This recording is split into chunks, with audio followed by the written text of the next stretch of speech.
אחרת, וההכנה, וזה נתן שקט. אני לא אגיד, באתי לפה עם כאבי בטן. דיברת שוטף ברמות. דיברתי איתך, והייתה שיחה, בכלל לא צולמתי פה. פשוט להסתכל לך בעיניים ולא לשים לב מה קורה מסביב, וזה מאוד עוזר. היה לך טוב.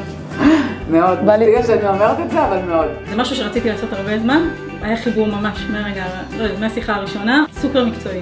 החלטתי לי את כל המקום שלי, הבאתי את עצמי, נראה לי הכי טוב שיכולתי, והיה ממש כיף, ולא הרגשתי איך הזמן עבר. לי היה ממש כיף. זה חיבור? תקשיבי, זו את.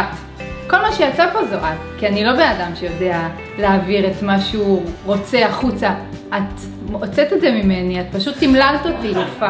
איזה כיף. אני מרגישה שכשהתיישבנו כאן הרבה יותר השתחררת. כן. מה את חושבת? אני גם מרגישה את זה. יואו, תודה. מקסימה.